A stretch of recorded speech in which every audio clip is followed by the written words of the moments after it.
ಇದು ನಿಮ್ಮ ಮನೆ ಎಲ್ಲಿರೋದು?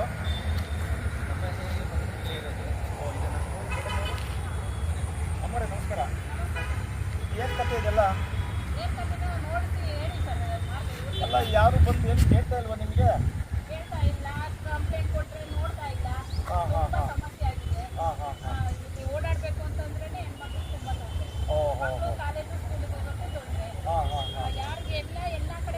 ಅಲ್ಲ ಇಲ್ಲಿ ಮಹಾನಗರ ಪಾಲಿಕೆಯವರು ನಮ್ಮ ಅಧಿಕಾರಿಗಳು ಇದಾರಲ್ಲ, ಜನಪ್ರತಿನಿಧಿಗಳು ಅಧಿಕಾರಿಗಳಿಗೆಲ್ಲ ಅವ್ರನ್ನೇ. ಹಾಂ ಹಾಂ ಹಾಂ.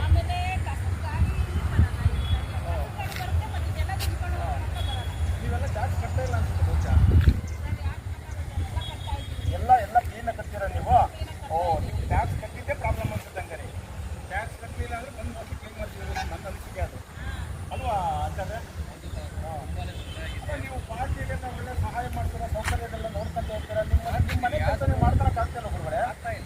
ನೋಡಿ ಇದೇ ನೋಡಿ, ನಾನು ಪದೇ ಪದೇ ಹೇಳ್ತಾ ಇರ್ತೀನಿ, ಮೂರೂ ಪಾರ್ಟಿಯವರು ಒಂದೇ ತಾಯಿ ಮಕ್ಕಳು ಇದ್ದಂತೆ, ಕಾರ್ಯಕರ್ತರು ಆಯಾ ಪಾರ್ಟಿ ಇದ್ದಂತೆ. ಸ್ವಲ್ಪ ಅರ್ಥ ಮಾಡ್ಕೊಳ್ಳಿ ನೀವು, ಅರ್ಥ ಆಯ್ತಾ?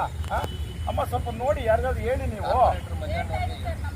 ಹಾಂ ಹಾಂ ಹಾಂ ಹಾಂ. ಒಂದು ಹಾವೇ ಬಂತು, ಇಲ್ಲಿ ಲೈಟ್ ಇರೋದಿಲ್ಲ, ಏನೂ ಇಲ್ಲ, ಅನುಕೂಲ ಇಲ್ಲ, ಏನೂ ಇಲ್ಲ. ಇಲ್ಲಿ ಈ ಮಕ್ಕಳು ಬಂದರೆ ಯಾರಾದರೂ ಹೆಣ್ಮಕ್ಳೆಲ್ಲ ಇಲ್ಲಿ ವಾಕಿಂಗ್ ಬರ್ತಾರೆ. ಇಲ್ಲಿ ಪಾರ್ಕ್ ಬೇರೆ ಐತೆ, ಇಲ್ಲಿ ಲೇಔಟ್ ಮಾಡೋರೆ, ಅಲ್ಲಿ ವಾಕಿಂಗ್ ಅಂತ ಬರ್ತಾರೆ.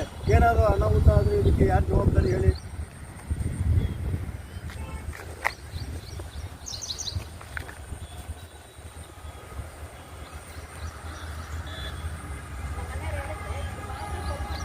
ಅದೇ ಅದೇ ಅದೇ ಅದೇ